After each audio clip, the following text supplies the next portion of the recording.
আসসালামু আলাইকুম লার্নার্স, আপনাদের সবাইকে আবারও স্বাগতম আমাদের ইংলিশ গ্রামার সিরিজে। এই সিরিজের প্রথম ভিডিওতে আমি ব্যাখ্যা করেছি টেন্স কাকে বলে এবং টেন্সের 12টি শ্রেণীবিভাগ। দ্বিতীয় ভিডিওতে আলোচনা করেছি প্রেজেন্ট টেন্স এবং তার 4টি প্রকার। তৃতীয় ভিডিওতে আলোচনা করেছি পাস্ট টেন্স এবং তার 4টি ধরন। আর আজকের এই ভিডিওতে আমরা শিখব ফিউচার টেন্স অর্থাৎ ভবিষ্যৎকাল এবং এর 4টি প্রকারভেদ উদাহরণ সহ। আমরা সকলে জানি টেন্স হচ্ছে ইংরেজি গ্রামারের একটি খুবই ইম্পর্টেন্ট পার্ট। যে টেন্স জানা না থাকলে শুদ্ধভাবে ইংলিশ পড়া লেখা বোঝা কোনোটি সম্ভব না। ফর দিস রিজন টেন্সকে বলা হয় গ্রামার অফ ইংলিশ হার্ট, অর্থাৎ ইংরেজি গ্রামারের হার্ট বলা হয় টেন্সকে। তো আমরা সেই টেন্সের এই 3টি প্রকার, যে প্রধান 3টি প্রকার রয়েছে প্রেজেন্ট, পাস্ট, ফিউচার, সেই 3টি প্রকারের তৃতীয় প্রকার অর্থাৎ ফিউচার টেন্স নিয়ে আজকে আলোচনা করব। তো প্রথমেই আমাদের জানতে হবে ফিউচার টেন্স কি, অর্থাৎ what is future tense. Future tense বলতে বোঝায় এমন কোনো কাজ যা ভবিষ্যতে ঘটবে বা হবে। ফর এক্সাম্পল, যদি আমি বলি আমি আগামীকাল ঢাকা যাব, এর ইংলিশ রূপ হবে I will go to Dhaka tomorrow. আবার যদি বলি তারা আগামী সপ্তাহে পরীক্ষা দেবে, এর ইংলিশ ট্রান্সফরমেশন হবে they will take the exam next week. আর এই ফিউচার টেন্সেরই আবার রয়েছে 4টি প্রকার: ফিউচার ইনডিফিনিট টেন্স অর্থাৎ simple future tense, future continuous tense, future perfect tense এবং ফিউচার পারফেক্ট কন্টিনিউয়াস টেন্স। তো প্রথমেই আমাদেরকে জানতে হবে সিম্পল ফিউচার টেন্সটা কি, অর্থাৎ ফিউচার ইনডিফিনিট টেন্স কাকে বলে। সিম্পল ফিউচার টেন্স অর্থাৎ ফিউচার ইনডিফিনিট টেন্স বলতে আমরা বুঝি কোনো কাজ ভবিষ্যতে সংঘটিত হবে এরকম বোঝালে আমরা সেটা ফিউচার ইনডিফিনিট টেন্স বা সিম্পল ফিউচার টেন্স বলে থাকি। ফর এক্সাম্পল, যদি বলি they will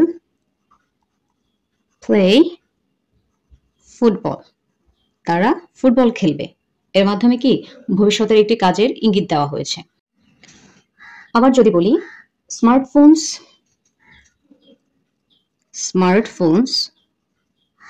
will lose their popularity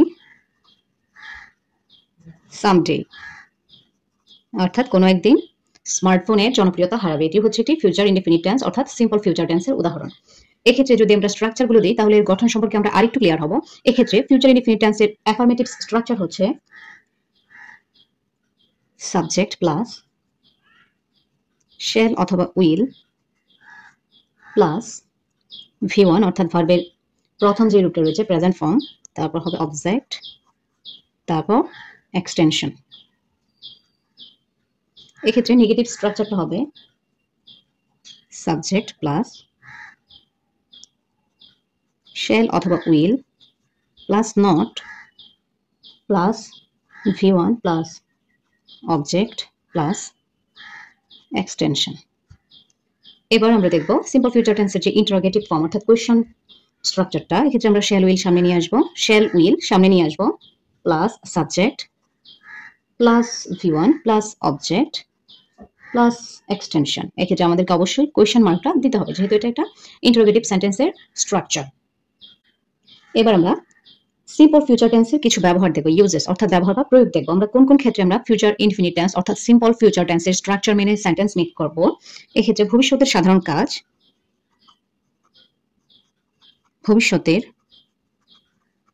সাধারণ কাজ বা পরিকল্পনা বোঝাতে, ভবিষ্যতের সাধারণ কাজ বা পরিকল্পনা বোঝাতে আমরা এই টেন্সের ইউজ করব। হঠাৎ সিদ্ধান্ত বোঝাতে,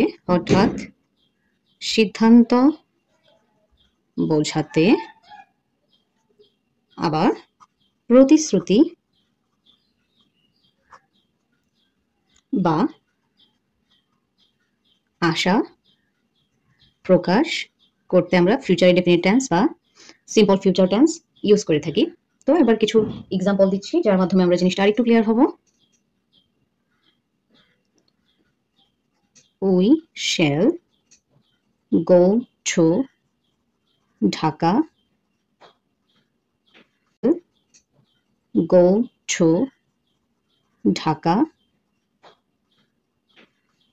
টুমোরো, আমরা আগামীকাল ঢাকা যাবো। এটি হচ্ছে একটি ফিউচার ইনডিফিনিট টেন্সের অ্যাফার্মেটিভ সেন্টেন্স অর্থাৎ একটা হ্যাঁ বোধক বাক্য। আবার এটা যদি আমরা নেগেটিভ ফর্ম করি তাহলে হবে we shall not go to Dhaka tomorrow। এটি হচ্ছে একটি নেগেটিভ স্ট্রাকচার। এবার যদি আমি এটাকে কোয়েশ্চন করি অর্থাৎ ইন্টারোগেটিভ স্ট্রাকচারের রূপ দিই তাহলে হবে উইল উই, আমি ইউ দিয়ে করছি, will you go to Dhaka tomorrow, তুমি কি আগামীকাল ঢাকা যাবে? এটি হচ্ছে একটি ফিউচার ইনডিফিনিট টেন্স। তবে তিনটি সেন্টেন্সেরই কিন্তু স্ট্রাকচার ভিন্ন। প্রথমটাতে আমরা ফলো করেছি অ্যাফার্মেটিভ স্ট্রাকচার, দ্বিতীয়টাতে ফলো করেছি নেগেটিভ স্ট্রাকচার, অ্যান্ড ফাইনাল অর্থাৎ তৃতীয়টাতে ফলো করেছি ইন্টারোগেটিভ স্ট্রাকচার, যার মাধ্যমে আমরা কোনো কোয়েশ্চেন সেন্টেন্স মেক করে থাকি। এবার আমি কিছু টেন্স মার্কারের কথা বলবো, যেগুলো যদি আমরা মনে রাখি বা প্র্যাকটিস করি তাহলে আমরা খুব সহজেই কোনো সেন্টেন্স দেখে সেটি কোন টেন্সে রয়েছে তা ইজিলি চিহ্নিত করতে পারবো। টেন্স মার্কারগুলো হচ্ছে, যদি আমরা কোনো সেন্টেন্সে টুমোরো, নেক্সট, নেক্সট উইক অথবা ইয়ার, নেক্সট উইক অথবা নেক্সট ইয়ার, নেক্সট মান্থ অথবা কামিং অথবা এনসুইং অথবা in the days to come অথবা in the years to come, এই ওয়ার্ডগুলো যদি আমরা কোনো সেন্টেন্সে দেখি তাহলে আমরা খুব ইজিলি বলতে পারবো যে এই সেন্টেন্সটা সিম্পল ফিউচার টেন্স বা ফিউচার ইনডিফিনিট টেন্সে রয়েছে। এবার আমরা দেখব ফিউচার কন্টিনিউয়াস টেন্স। তো আগে আমাদেরকে জানতে হবে ফিউচার কন্টিনিউয়াস টেন্সটা কি। অ্যাকচুয়ালি ভবিষ্যতে কোনো কাজ হতে থাকবে বোঝালে সেটাই হয় ফিউচার ইনডিফিনিট টেন্স, অর্থাৎ ভবিষ্যতে কোনো কাজ হতে থাকবে বোঝালে ভবিষ্যতে কোনো কাজ হতে থাকবে বোঝালে সেটাকে আমরা বলবো ফিউচার কন্টিনিউয়াস টেন্স। এক্ষেত্রে আমরা ফিউচার কন্টিনিউয়াস টেন্সের অ্যাফার্মেটিভ স্ট্রাকচারটা দেখব। এক্ষেত্রে অ্যাফার্মেটিভ স্ট্রাকচারটা হবে সাবজেক্ট প্লাস শ্যাল অথবা উইল প্লাস বি প্লাস ভার্বের সাথে ING plus object plus extension. এক্ষেত্রে নেগেটিভ স্ট্রাকচারটা হবে সাবজেক্ট প্লাস শ্যাল অথবা will plus not plus be plus ভার্বের সাথে ING plus object plus extension. যেহেতু এটা নেগেটিভ সো আমরা নট ইউজ করেছি। এবার ইন্টারোগেটিভ স্ট্রাকচারটা হবে শ্যাল উইল চলে আসবে সামনে, shall or will plus subject plus be plus verb plus ING plus object plus extension. এক্ষেত্রে অবশ্যই আমাদেরকে মনে করে কোয়েশ্চেন মার্কটা দিতে হবে, কেননা এটা একটা ইন্টারোগেটিভ সেন্টেন্সের স্ট্রাকচার। তো এবার আমরা দেখব কিছু ইউজেস, অর্থাৎ কোন কোন ক্ষেত্রে ফিউচার কন্টিনিউয়াস টেন্সটা আমরা ইউজ বা প্রয়োগ করতে পারি। যেমন ভবিষ্যতে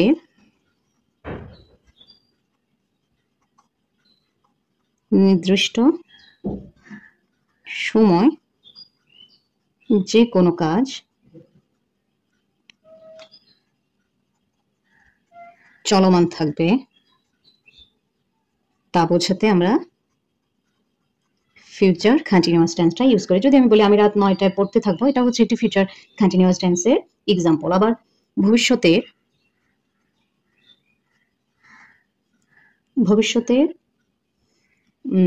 ব্যাকগ্রাউন্ড কাজ বোঝাতে ভবিষ্যতের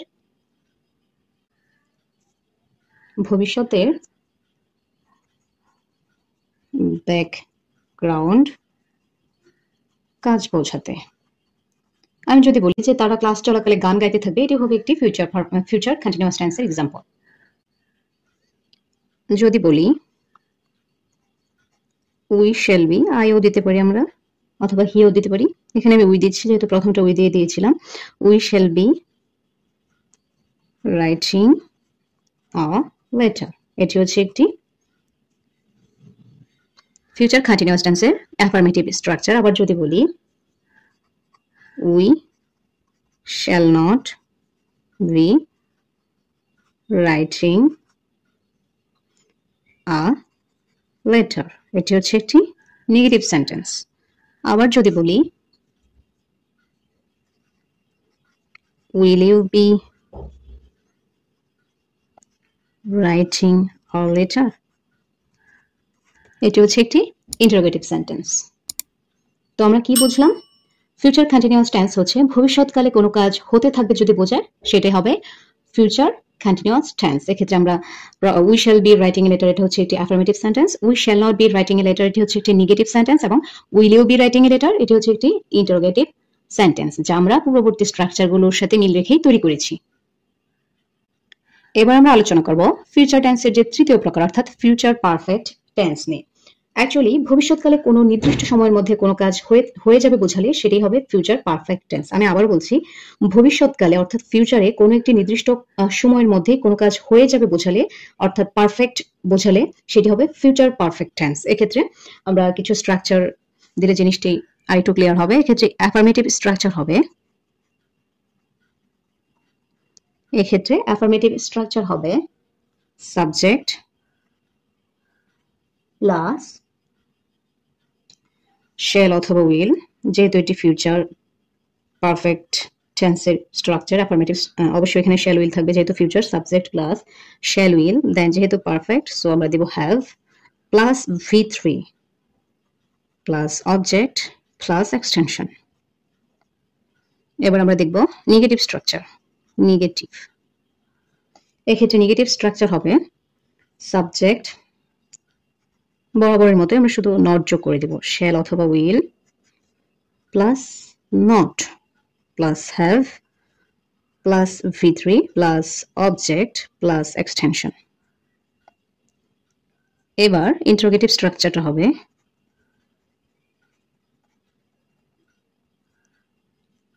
শ্যাল অথবা উইলটা আমরা সামনে নিয়ে আসব, plus subject plus have plus V3 plus object plus extension. এক্ষেত্রে আমাদেরকে প্রশ্নবোধক এই চিহ্নটা অবশ্যই যোগ করতে হবে, কারণ এটি হচ্ছে একটি ইন্টারোগেটিভ সেন্টেন্সের স্ট্রাকচার। এক্ষেত্রে এখন আমরা ইন্টারোগেটিভ স্ট্রাকচারের কিছু ইউজেস বা প্রয়োগ দেখব। ভবিষ্যতের কোনো সময়ের মধ্যে কাজটি হবে বোঝাতে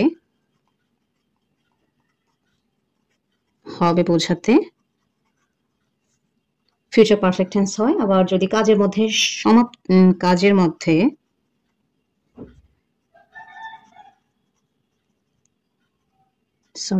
সমাপ্তি বা ফলাফল বোঝাতেও ফিউচার পারফেক্ট টেন্স হয়ে থাকে। এক্ষেত্রে কয়েকটি টেন্স মার্কার দিচ্ছি, যেগুলোর মাধ্যমে খুব ইজিলি আমরা ফিউচার পারফেক্ট টেন্সগুলো চিহ্নিত করতে পারবো, অর্থাৎ ফিউচার পারফেক্ট টেন্সের সেন্টেন্সগুলো আমরা চিহ্নিত করতে পারবো। এক্ষেত্রে টেন্স মার্কারগুলো হচ্ছে by this time,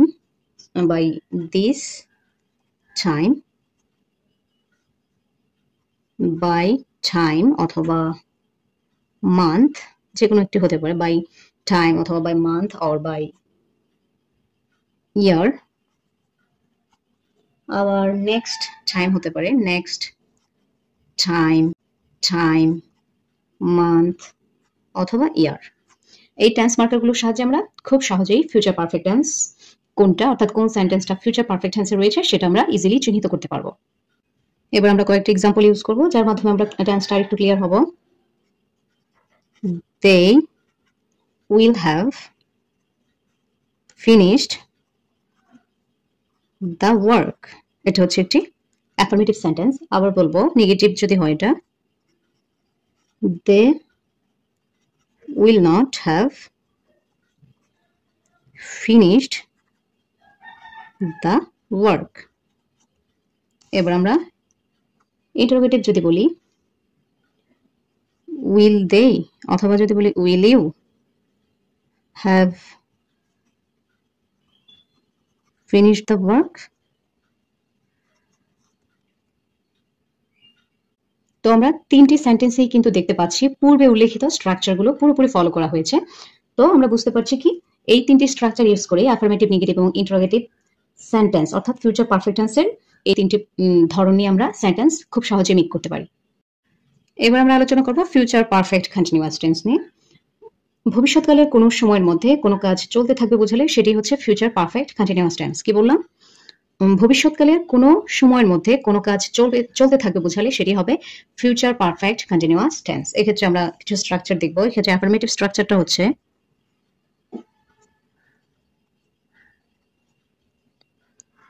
subject plus shall অথবা will plus have plus been plus ভার্বের সাথে ING plus object plus since অথবা ফর প্লাস টাইম। এবার নেগেটিভ স্ট্রাকচারটা হবে সাবজেক্ট প্লাস শ্যাল অথবা will plus not plus have plus been plus verb plus ING. আপনারা একটু খেয়াল করুন, এখানে শুধু আমি নেগেটিভে অ্যাড করেছি not, been plus verb plus ING plus object plus since অথবা ফর প্লাস টাইম। এবার যদি আমরা ইন্টারোগেটিভ স্ট্রাকচারটা দেখি,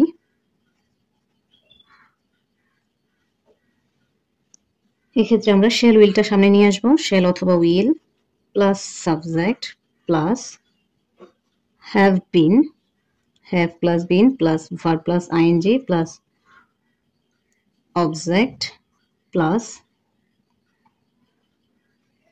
সিন্স অথবা ফর প্লাস টাইম। এক্ষেত্রে আমরা কোয়েশ্চেন মার্কটা দেবো খেয়াল করে। তো আশা করছি আপনারা একটু ভালোভাবে খেয়াল করবেন স্ট্রাকচারগুলো, তাহলে অবশ্যই আপনারা ফিউচার পারফেক্ট কন্টিনিউয়াস টেন্সটা বুঝতে পারবেন। এবার আমি কিছু ইউজেস দিচ্ছি কি ক্ষেত্রে আমরা প্রয়োগ করব।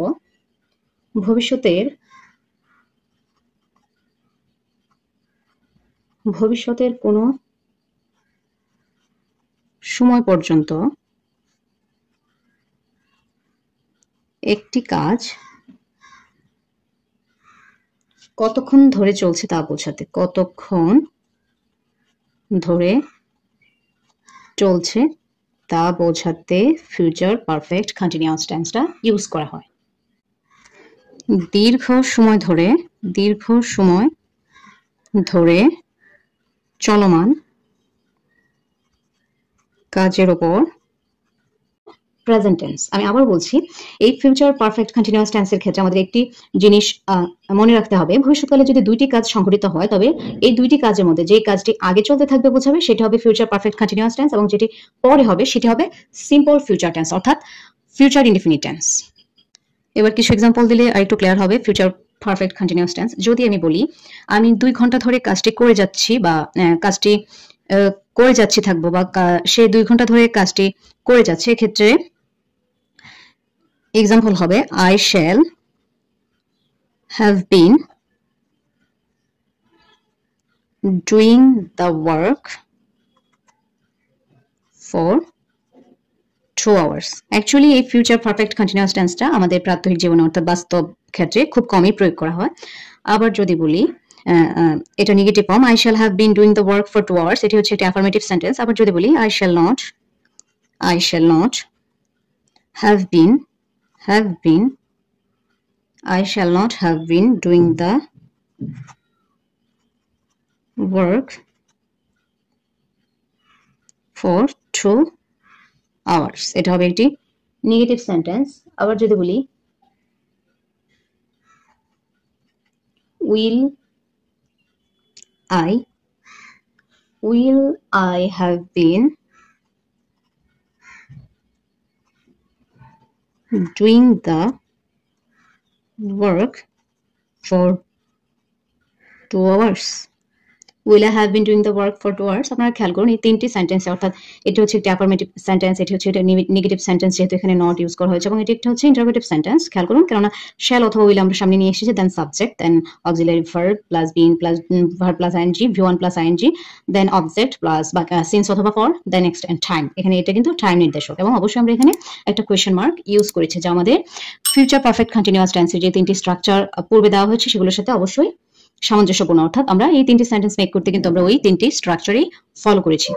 তো আশা করছি আপনারা এই টেন্স সিরিজের যে তিনটি পার্ট অর্থাৎ প্রেজেন্ট, পাস্ট এবং ফিউচার, এই তিনটি টেন্স নিয়ে আলোচনা করা হয়েছে একটার পর আরেকটা, এই টেন্সগুলো যদি আপনারা ভালোভাবে একটু প্র্যাকটিস করেন এবং ক্লাসগুলো একটু হাতে কলমে অর্থাৎ খাতা কলম নিয়ে একটু প্র্যাকটিস করেন এবং ক্লাসগুলো মনোযোগ দিয়ে করেন, তাহলে এই ক্লাসগুলোর মাধ্যমে আপনারা অবশ্যই টেন্স সম্পর্কে একটি মোটামুটি ধারণা পাবেন, এবং অবশ্যই এই টেন্সের প্রয়োগের মাধ্যমে এবং প্র্যাকটিসের মাধ্যমে আপনাদের প্রাত্যহিক জীবনে ইংরেজিতে কথাবার্তা বলা বা কোনো একটি স্টোরি বা কোনো একটি এসে যদি আপনারা বুঝতে চান, এগুলো আপনাদের অনেক সাহায্য করবে। তো এই ভিডিওটি যদি একটু আপনাদের ভালো লেগে থাকে একটু লাইক দিবেন, শেয়ার করবেন এবং অবশ্যই সাবস্ক্রাইব করতে ভুলবেন না। আবার দেখা হবে পরের ভিডিওতে। Till then, keep learning and keep growing. আল্লাহ হাফেজ।